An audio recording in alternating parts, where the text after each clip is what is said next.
I never really thought I'd be back here discussing flanker weapon stereotypes again, but ever since Local Colors 2 got updated with new maps, weapons, and more changes to flankers' weapons, new stereotypes have popped up to his name, so it would have been super inconsiderate of me to not discuss them with you guys today. Oh, by the way, I'm looking at the newer weapons that got released and any weapons that have gotten reworks, also mentioning any stereotypes I missed in the last video. Anyways, let's jump right into this.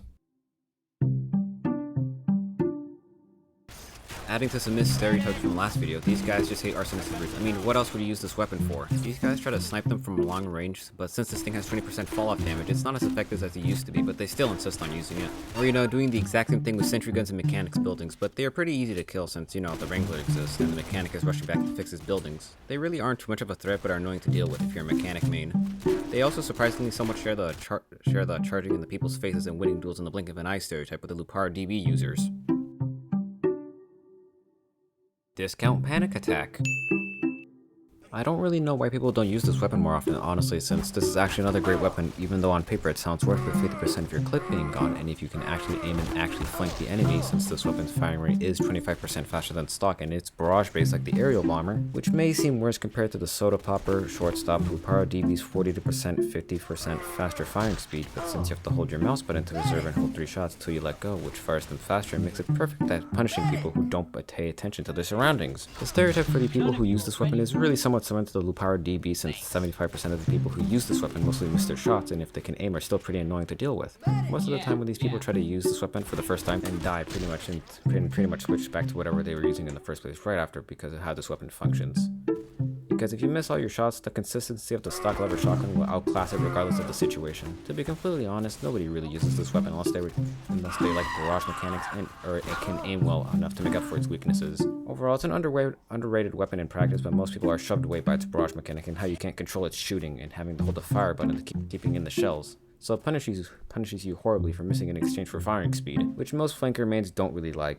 But take it however you would. I mean, if you really want to use it seriously, then this weapon could be viable on close quarter maps such as Frost, Defrost, and possibly Turbine Pro. It'd probably take way too long to figure out all the maps this thing could be viable on. Discount Bulletstormer. This thing used to be one of the worst primary weapons in TC2 for flanker on its first release because of the slower firing rate and the 15% damage penalty, which also no mentioning if anyone used the older version of this also knew its spread was super big and wasn't helping the case. Which needed the Witch's Brew, which was dangerous enough on its own then, and during its second rework then was one of the best flanker primaries in the game, back then when it only used to have the 15% damage penalty and with no other downsides, and with the 2 extra clip size and its reload 3 on shells on every successful hit with a retrievable weapon, which most people completely ignored by using a pistol, with no other downsides, which was basically a direct upgrade which rivaled the stock lever shotgun for a while, being a somewhat common weapon on the battlefield to see before Rolf decided to rework it again, with it having 10 shells instead of the usual 6 or 8, but instead it lost 20% of its bullets and 25% of its firing speed, for a 30% damage increase, which is only about a 4-point damage increase if you can aim all the bullets, which you should be golden if you fire much slower than stock, so aiming is absolutely needed if you duel someone, or or annoy the hell out of someone with the extra 4 clip size from range. These guys only either got attracted by the extra 30% damage boost or the 66% clip size, which is typically new players, which is still the same, including the 2 newer stereotypes, which are these guys fighting everyone who criticizes this weapon to tooth and nail to prove that this weapon is still great. Though, granted, it still is pretty good, but nobody really uses it or mentions it anymore after its rework. And the other type of person is just who misses the second version of the weapon, just wants to have a fun trip down memory lane and where you could dominate an entire enemy team with ease. Oh yeah, I'd also like to mention the name for it, the Specialist, is completely bullcrap now since, Rolf took away the specialness out of the weapon by removing the reload 3 shells on a successful hit with a rechargeable weapon stat. So it's pretty much just stock with 4 extra shells, which really isn't that special once you think about it. Discount einsteinium. Let's be honest, nobody is going to use this weapon except for clueless new players who thought this looked cool. I mean, the 60% faster firing speed is decent and all, but one projectile only does 52 damage max at close range, while stock can pump out 105 damage with a single shell if all the bullets connect. Also mentioning it only has 3 shells compared to the typical 6 shells that stock gets. And since it's projectile based, no flanker main is going to use this weapon since they don't have any prediction skills to begin with, unless they are completely clueless and switch back to whatever they were using but once before they die. And including the fact that infinite ammo stat isn't winning anyone over anytime soon, it's basically a direct downgrade to stock, so don't even bother with using it. It's just worse now compared to its old self, since the spread of this weapon is now a bit more bigger, even though it claims the accuracy is 20% worse, but its firing speed is 50% slower and its reload time is 60% slower, but it still isn't used as much as its old self lately, even though it got buffed with 20% more damage ramp up and 34% more clip size, and the usual 100 mini crits for behind stat. So I guess people who actually try to flank instead of charging in people's faces like every other flanker main will probably get something out of this if they hold off until now. And yeah, don't try to use this, it's a direct downgrade to stock if you don't actually try to flank the enemy. This thing used to be a great flanker weapon until Rolf gave the boost reduced on hit and 2% boost drained every second stat, and now it's decent or among the lines of that because of it. Nobody really uses it anymore unless they are wanting to relive the moment where you could be a really deadly threat to the enemy team. Or they still insist it's still viable with the 20% more accuracy stat, even though these guys aren't really of a threat anymore, including the 20% movement penalty that you start off with, and the 50% damage penalty it has is just rubbing salt in the wound. And if they are somehow still a threat, just go mechanic and set up a level 3 sentry at a flank route. It should take care of the job. Adding to more missed stereotypes, I mean, these guys are pretty annoying to deal with as they can aim bow shots and just invalidate any damage work done to them in a few seconds in duels. These guys can be seen just be blindingly running into people, either just to win without the other person knowing in the blink of an eye, or as mentioned before, miss both their shots, and since this got a nerf to be 20% less accurate, and just to be a free kill in the end. Also, the other type of person who uses this is just who pairs it with the sneakers, winger, and of course the atomizer to go incredibly high up in the air to the point where you can't even see them up in the sky. It's rare to see this nowadays since this is very incredibly difficult to pull off before the desk map for versus bosses got updated. Since that map did not have a skybox, or they absolutely hate soldiers, and since the recent reworks of that, subclass actually can get countered now, thank god for that, including Annihilator Knights and people trolling with a caber. Worst weapon in TC2 for flanker. Nobody's really going to disagree with me on this. Do you like playing with heavy gravity, being free points to the enemy team? Well, this is the weapon for you, with it taking away being able to double jump. You're basically a battle mechanic, but a million times worse, including the fact you can't build anything to support your team. You might as well go stock mechanics since you'd rather be more useful than this garbage weapon. Nobody's really going to use this weapon or even consider it anymore, and if someone is using it, it's because they didn't realize this weapon got nerfed into the ground and it's absolutely terrible. I'm honestly sad now because of Rolf neutering this weapon to the point it's not even viable anymore and taking away the signature ability of flanker double jumping. So it's next to impossible to flank as intended. Hopefully Rolf reverses it back to its old self or reworks it to become viable. So let's give a moment to pray for this now sad dead weapon.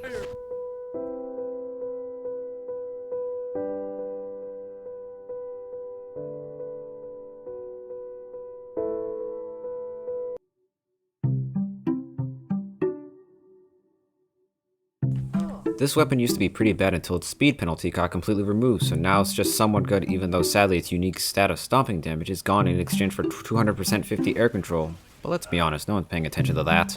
And only to a 50% increase in jump height. It can now be mainly used, or mainly seen, with the Soda Popper, Lupar, DB, or Babyface Blaster, with the choice of melee being the Atomizer just to jump incredibly high while being buffed. These guys could be actual nightmares if they were competent, but since basically nobody uses this secondary like its past self, it's safe to say this won't be popular to begin with either way. Oh yeah, I forgot to mention, if the flanker in question uses the Lupar, DB, or Soda Popper, they could just be a plain knockoff of a Trollger stomping, since it depends on how high up they can go before landing on someone. I guess a new subclass of flanker is possible? The flank troll, troll flanker, or something along the lines of that? I don't know honestly, but only time will tell if this comes true or not. This guy just wants a pocket medic and any kind all to himself basically. I mean, you don't really see this too often now since Rolf nerfed it from being useful to absolutely horrible if you can't aim, since you lose 25% of your clip reserve. But we all know it's going to affect over 70% of flankers who just miss most of their shots. This is basically a direct downgrade to any kind of primary weapon unless you're competent at aiming, so if you can't aim, just stick to pistols, or unless they can aim good, then they're just as horrifying to deal with as a competent pre-nerf babyface blaster with the sneakers on, but they usually are pretty independent and do their own thing away from their team. Oh yeah, and don't use this with the Lupar, DB, or Soda Popper for example, since you basically only get left with one shell in your clip, which is absolutely horrible. You can't even kill a normal flanker at full health. Oh yeah, they also hate dealing with Arsenic anyway. Oh yeah, I probably could have covered this again, but I forgot to add some other stereotypes, which just a friendly flanker in a corner throwing milk at the enemy team, but they could be less bothered to deal with it since his own team is actually yelling at him in team chat to do something. Or the second part of the I completely hate agents, but I don't want to switch to Arsonist flanker step. Or the second most passive aggressive way to ask the team to go medic other than the concealed carry, or they're just too scared to actually take any damage and they want a mini doctor for themselves even though it's not going to work out. And finally, the greedy flanker who doesn't use it to put out burning teammates and only keeps it for himself, in which case don't even ask him for it because he's not going to put you out. Still adding to more missed stereotypes from the last video, but since the recent reworks, this is actually viable if your team doesn't have a competent or any type of doctor at all. And if you do have a medic, just switch back to stock pistols since you can't get overheal from medics while you have it on. These guys tend to be more independent and do their own thing, who don't require a medic connected to them 24/7. This weapon's decay of no overheal and gaining overheal on kills when you kill someone can save your life at times. Overall, it's pretty good, but just make sure you can position yourself and time yourself to get the most overheal and guaranteed kills since this thing has a 30% damage penalty. These guys are just sweaty hard tryhards that rely way too much on the mini crits, even though if you could actually play the class, this secondary isn't really that versatile, but you know, they usually get shut down in a few seconds after using it, since it's broadcasted to the entire world that they have mini crits, and everyone's going to be putting their attention towards that. Alright, if you see a flanker using this weapon, he's either just memeing or actually trying to help his mechanics deal with those pesky agents, especially the filthy agent mates who can just face stab an entire team without hesitation. So to any mechanic mains watching this, just give a moment to think and appreciate those flankers who are actually using this weapon since they're putting themselves at more risk just to support you, since they can be one-shotted by a single pipe or rocket with them taking 25% more damage from explosions when they use this weapon. But as long as you babysit them a little bit and just take care of them, I promise you, any agent is going to have second thoughts at even trying to sap your sentry base nest, and you'll appreciate the extra help knowing that if you die and everything you build is getting sapped, there is someone rushing over to help you. You know, this is fairly reminiscent of Arsenic and his homewrecker. Someone call him Arson Bro and Will Pie Bro. Maybe a new term for flanker could be made as well? Flanker Bro? Flank Bro? Either way, these guys are still total bros, especially to mechanic memes. Or you know, they're just memeing and like backing people over the head with a small hammer like they're a mole or a loose nail.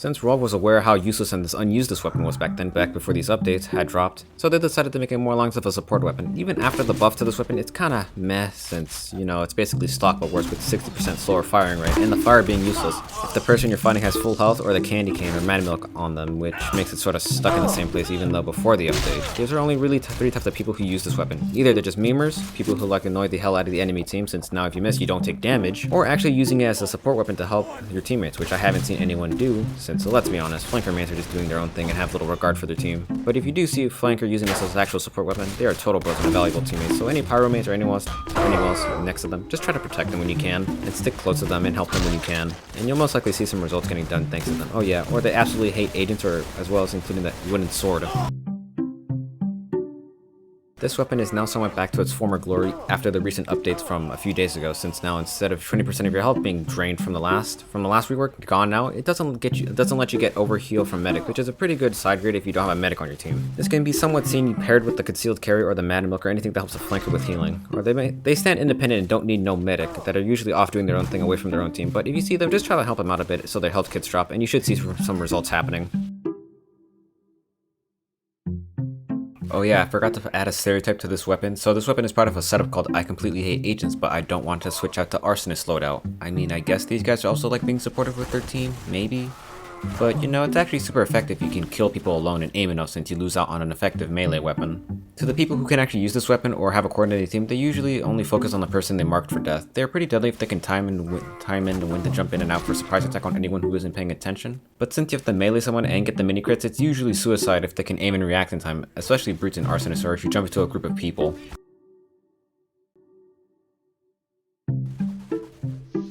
These guys just enjoy annoying the enemy team from across the map. The Sandman hits that just force people to run back into spawn to recover that loss of health from a small baseball, which, if they can aim it, it can be the most annoying thing in the world, especially to trollers and cabbering people. But these guys are usually the type of guys to say thanks after every kill and taunt you after every death, even if it was an assist kill.